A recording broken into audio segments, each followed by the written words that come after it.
Los miembros numerarios de la Academia Mexicana de la Lengua tienen la obligación, por disposición estatutaria, de ofrecer periódicamente una lectura de su autoría, una exposición, una charla o una conferencia en las sesiones plenarias de la corporación que se llevan a cabo quincenalmente. Dichas lecturas dejaron de ser privadas y adquirieron un carácter público con el propósito de cumplir de mejor manera su función de difundir el conocimiento, no nada más de carácter lingüístico, sino de la cultura en beneficio de la sociedad. La Academia Mexicana de la Lengua es una entidad plural integrada no solo por escritores, lingüistas o filólogos, sino también por filósofos, historiadores, abogados, científicos, médicos, arqueólogos, artistas, etc. En ella convergen diversos pensamientos, ideas, visiones del mundo y posiciones políticas, de manera tal que la Academia es una corporación garante de la pluralidad y de la libertad de expresión. Sobra decir que la responsabilidad de las presentaciones y de las conferencias que cada uno de los académicos presente en esta sucesión de programas tiene un carácter individual, que no necesariamente refleja la posición de la Academia, apolítica por definición.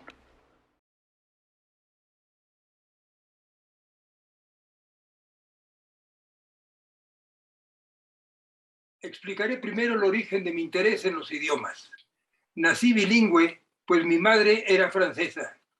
Estudié en la sección francesa del Liceo Franco-Mexicano y allí empecé el estudio del inglés. A los 17 años de edad ingresé en el Instituto Tecnológico de Massachusetts, MIT, donde hice 2 carreras. MIT tenía un laboratorio musical con una excelente colección de discos. Allí descubrí la música del compositor ruso Dmitri Shostakovich. Me impactó profundamente y mi interés por Shostakovich pronto se extendió a la lengua y a la cultura rusas. Me inscribí en el departamento de ruso del MIT y tomé absolutamente todos los cursos de ruso que allí se impartían. Por una serie de casualidades que no viene al caso comentar ahora, la oportunidad de ir a Rusia se me presentó en 1962. En septiembre de 1962 llegué a Moscú para iniciar estudios en la Universidad Lomonosov. Era yo uno de los pocos estudiantes occidentales y de los aún más escasos mexicanos en aquel país.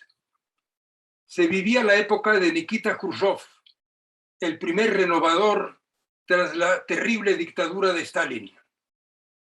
Estudié pues en la Universidad Lomonosov y allí terminé un diplomado de lengua rusa. Voy a hablar ahora acerca de mi libro 5000 años de palabras, comentarios sobre el origen, evolución, muerte y resurrección de algunas lenguas. El libro fue publicado en 2005 por el Fondo de Cultura Económica y salieron ediciones corregidas y aumentadas en 2007, 2010, 2014 y 2018. El libro consta de 16 capítulos. El misterio del origen del lenguaje y de las lenguas de la tierra, el latín, el español, el portugués, el francés, el italiano, el catalán, las otras lenguas romances, el inglés, de un oscuro dialecto a la cuasi lengua universal, el ruso, la principal lengua eslava, la familia sino-tibetana, la familia amito-semítica o afroasiática, las lenguas de América, en torno a números, cifras y lenguas, y epílogo musical, origen y evolución de algunos términos musicales. La lengua o las lenguas aparecen con el Homo sapiens sapiens que surge hace 130.000 años en una zona del centro de África. Hace 100.000 años, la población mundial era de 50.000 personas, todas en África. Más o menos entonces empieza el Homo sapiens a migrar fuera de África. Hace 90.000 años llega al Oriente Medio, como los prueban unos fósiles descubiertos en Israel. Hace 75.000 años llega a China y al sureste de Asia. Hace 60.000 o 50.000 años llega a Australia y Nueva Guinea. Hace 40.000 años llega a Europa y al Asia Central. Y hace 30.000 o 15.000 años llega el Homo sapiens al continente americano por el estrecho de Bering.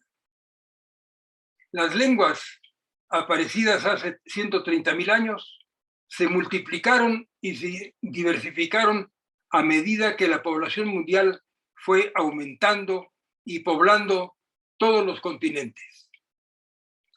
El número de lenguas alcanzó un máximo de 15.000 a mediados del siglo XVI. A partir de entonces empieza a disminuir el caudal lingüístico. Hoy se hablan aproximadamente 7.000 lenguas. A fines del siglo XXI quedarán aproximadamente 3.000 lenguas. El cuadro número 1 es la distribución geográfica de lenguas vivas y dialectos en 2014. La primera columna muestra el número de lenguas vivas por región. Se verá que Asia es el continente con el mayor número de lenguas, 2.294, y Europa el continente con el menor número, 287. La última columna muestra el número de lenguas en extinción. 920 lenguas están por desaparecer en los próximos 15 años. Quisiera que se mostrara el cuadro número 2, por favor. El cuadro 2 muestra la distribución de lenguas según el número de hablantes nativos. Como antes dije, se hablan aproximadamente 7.099 lenguas. El número de hablantes de cada lengua es muy diverso. Existen nada más 10 megalenguas habladas por más de 100 millones de personas. Y en el polo inverso, 1.935 lenguas habladas por grupos de menos de 1.000 hablantes y que están condenadas a una muy cercana desaparición. El 95% de las lenguas son habladas por grupos de menos de 1 millón de personas. Como antes dije, a fines del siglo XXI quedarán aproximadamente 3.000 lenguas. Veamos ahora el cuadro número 3. Las 10 lenguas más habladas. Este cuadro muestra el número de hablantes nativos, o sea, de los que han aprendido la lengua, la única lengua como la lengua nativa, la que han aprendido en su país. Las 10 lenguas más habladas representan el 0.14% del total de lenguas, pero son habladas nada menos que por 3.234 millones de hablantes, o sea, el 44.3% de la población mundial.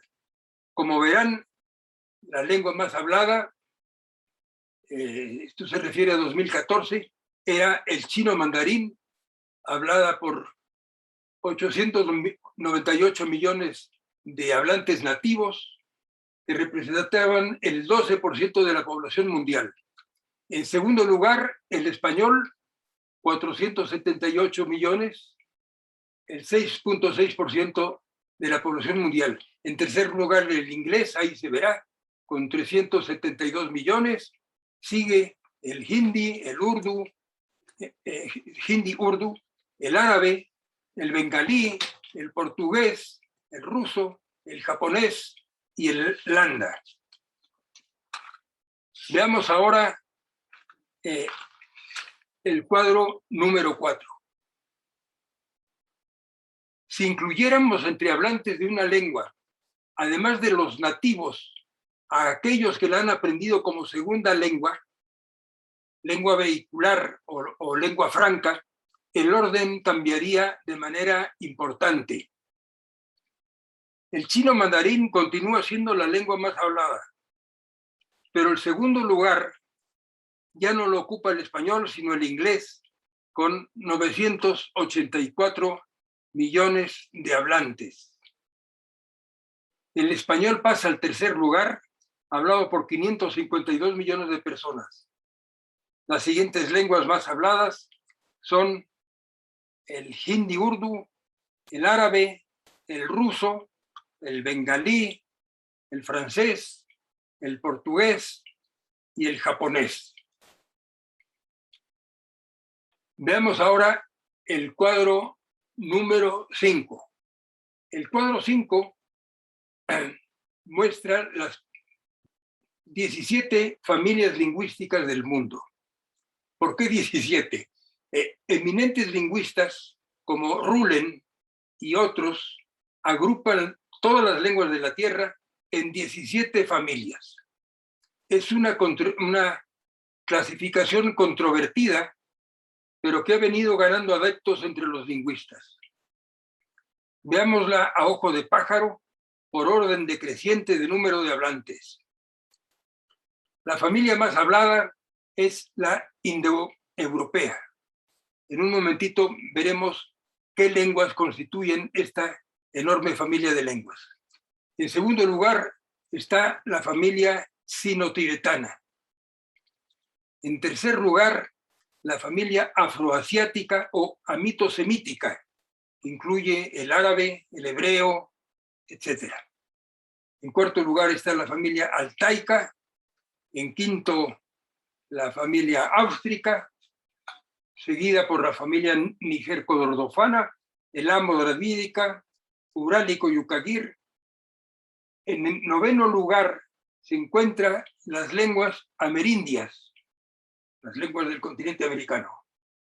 Y otras, son ocho que no he citado aquí por ser ya mucho menos importantes, pero las citaré rápidamente. Son las lenguas khoisan, australiana, nilo-sahariana, indo-pacífica, natené, esquimo-aleutiana, chutki-kamchatka y caucásica.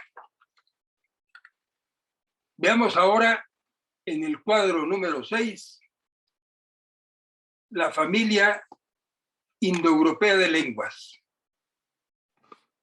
Esta familia es hablada por 3.450 millones de hablantes y consta de la siguiente. Del tronco indoeuropeo se divide en las siguientes ramas.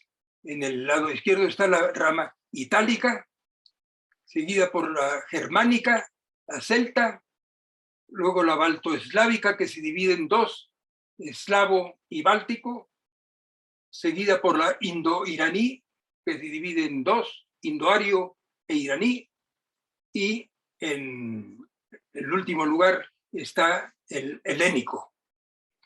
La rama itálica se convierte, bueno, el latín clásico se convierte en el latín vulgar y da origen a todas las lenguas latinas: el italiano, el español, el gallego, el catalán, el francés, el portugués, el rumano, el occitano, el judeo español, el sardo, el retorromance y el dálmata, aunque el dálmata es una lengua ya extinta.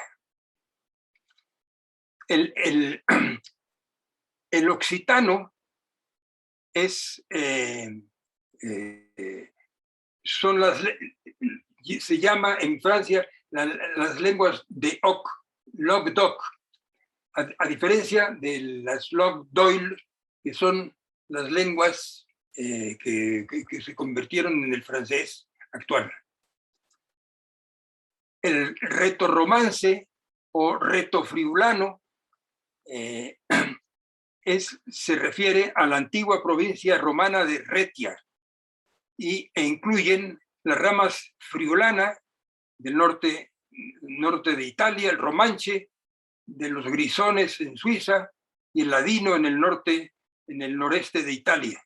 Vemos ahora el cuadro número 7, que son algunos nombres usuales en diversas lenguas indoeuropeas. He escogido nada más unos cuantos para que este relato no sea excesivamente aburrido.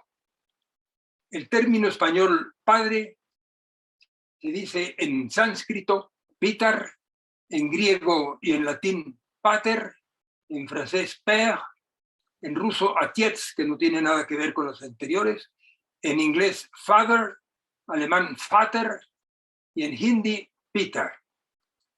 El término madre es en sánscrito matar, en griego y latín mater, en francés mère, en ruso mat, en inglés mother, en alemán mutter y en hindi man.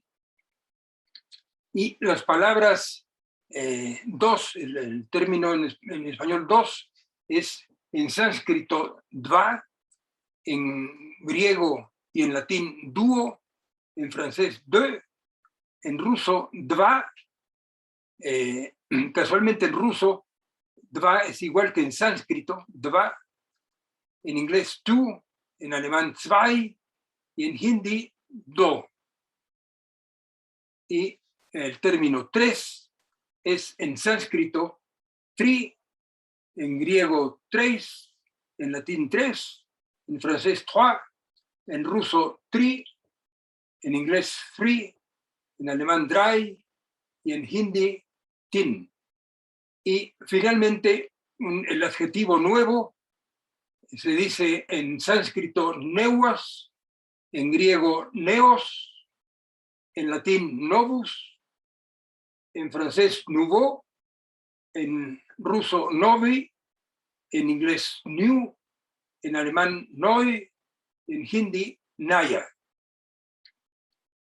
Existen otras numerosas palabras del sánscrito que tienen una semejanza bastante clara con su equivalente en lenguas latinas y otras lenguas indoeuropeas. El sánscrito Raja significa rex en latín o rey en español.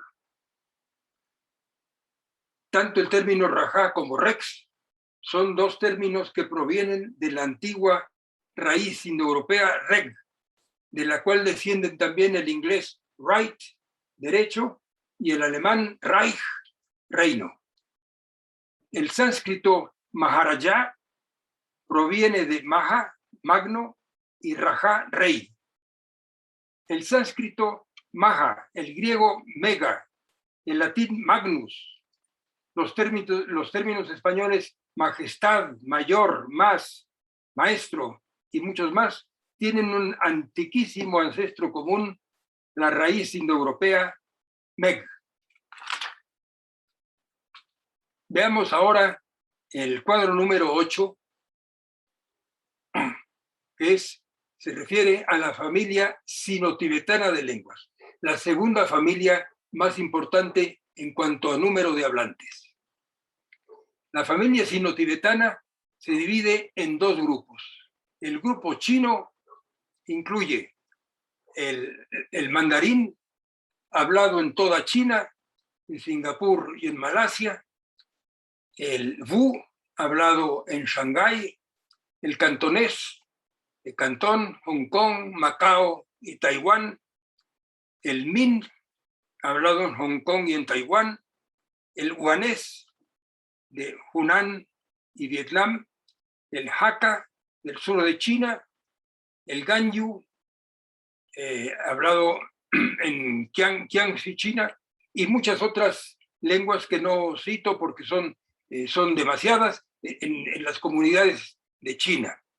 El subtotal del grupo chino alcanza un total de 1.200 millones de hablantes de estas lenguas del grupo chino.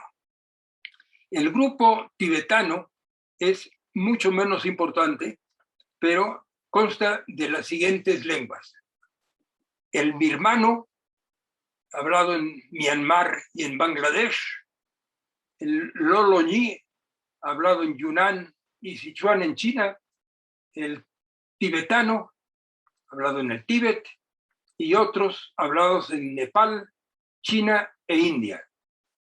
El subtotal de hablantes del grupo tibetano es mucho menor, alcanza alrededor de 70 millones de personas, que sumados a los 1.200 millones de personas que pertenecen al grupo chino, hacen que el grupo de hablantes de la familia sino-tibetana de lenguas alcance alrededor de 1.270 millones de personas.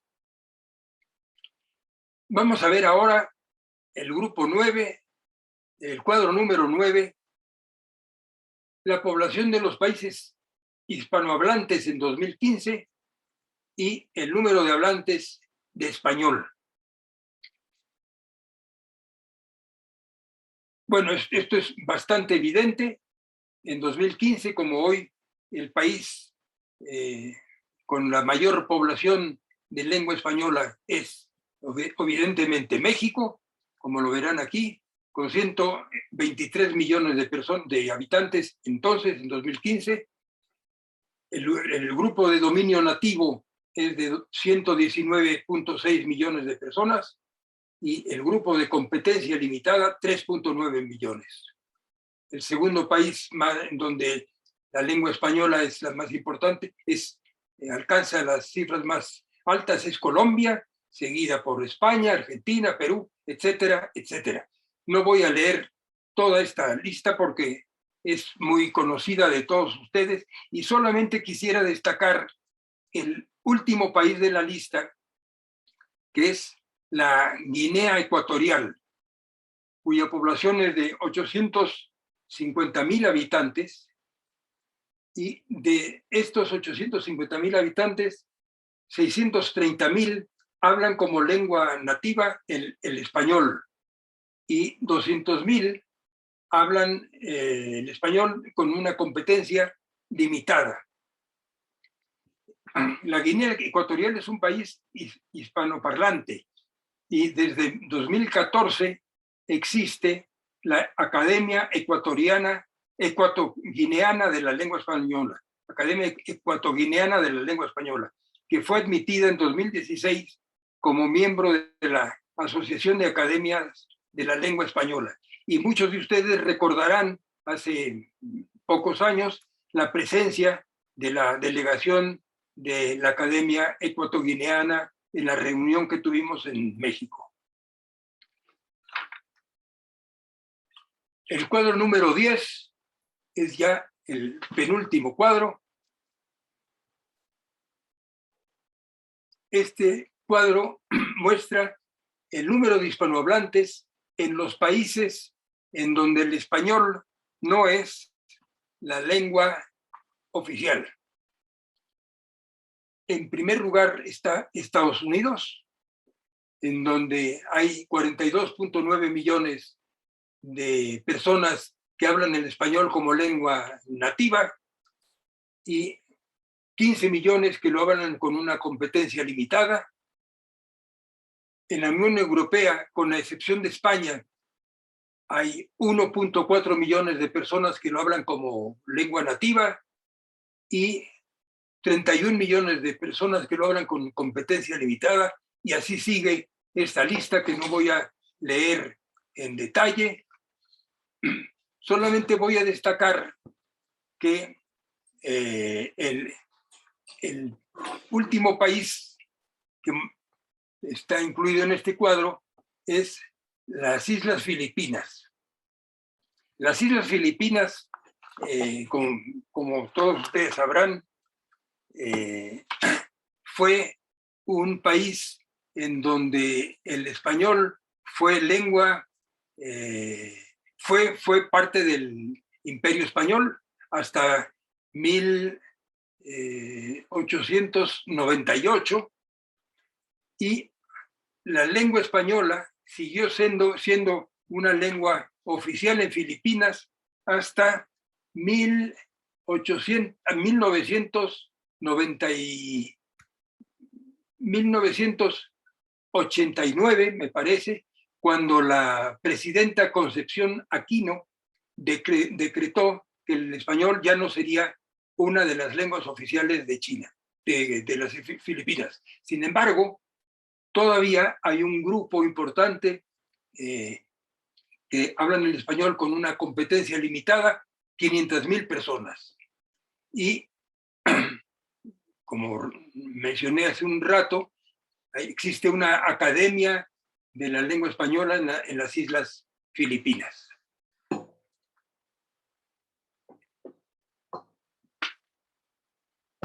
El último cuadro, o el penúltimo cuadro, se refiere a los hablantes de español medido entre grupo de dominio nativo y de competencia limitada.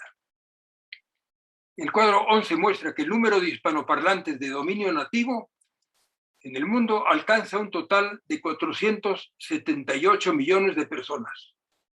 Si a ello agregamos 74.2 millones de hispanohablantes de competencia limitada, veremos que el total de hispanohablantes en el mundo llega a 552.4 millones de personas. Ya estoy terminando porque no quiero que esta plática sea excesivamente larga, pero les quisiera leer un comentario acerca de algunas de las hablas populares habladas en los países de lengua española. Por supuesto, existen las hablas populares, las de los bajos fondos y las de las mafias, que solo son cabalmente comprendidas en sus restringidos hábitos, pero que no son representativas del lenguaje de un país. Yo he tenido la fortuna, por mi profesión musical, de recorrer todos los países de lengua española, y siempre me ha llamado la atención la facilidad con la cual se comunica uno en todos estos países. Habrá, por supuesto, palabras que significan cosas diferentes, pero la comprensión es total en todos estos países. Pero estas hablas populares, de las cuales voy a leer algunos ejemplos, no son tan comprensibles como las otras. Voy a leer un pequeño texto en lunfardo de Buenos Aires y voy a leer su correspondiente traducción en español corriente. Acomodando el fuñí, la dejé ir. Acomodando el sombrero, la dejé ir. Fui bacán de la grela que me amuró una tarde, pasándose al cotorro de un farabute. Fui amante manirroto de la mujer que me abandonó una tarde, pasándose a la vivienda de un hombre ruin. Cayó en la misiadura, la vi sin un morlaco, a la pebeta linda que fue mi amor. Cayó en la pobreza, la vi sin un peso, a la mujer hermosa que fue mi amor. Leo ahora unas cuantas frases en un argot madrileño. ¿Qué pasa, tronco? Al loro, colega. ¿Ese es tu buga? ¿Cómo estás, amigo? Anda, ¿ese es tu coche? Lo has maqueado de competi, lo has decorado como para una competencia, para una competición. Ya te digo, es que cuando curraba en el cortijo me sacaba mogollón de pasta, pero luego me petaron y me hicieron la púa. Sí, es que cuando trabajaba en el Corte Inglés ganaba mucho dinero, pero luego me corrieron y me hicieron una faena. Y finalmente leo un pequeño diálogo original de Carlos Fuentes sobre una de las lenguas habladas en el Distrito Federal, una de las lenguas muy popular de los bajos fondos. Y no de los bajos fondos, porque esto sí lo vamos a entender todos, a diferencia del lunfardo y quizá del madrileño. porque esto pues es muy común. Jovas Manis, ¿qué jáis de la baraña? ¿Qué tal, mi hermano? ¿Cómo te encuentras? La vera neta, a todas margaritas. La verdad, muy bien. Pues yo te echo vidrio medio destorrongado, pues yo te veo un poco maltratado. Tú, en cambio, bien fufurufo. Tú, en cambio, bien elegante. Bueno, no quiero continuar porque no me quiero alargar demasiado del tiempo y por esta razón doy por terminada aquí esta corta plática. Y estoy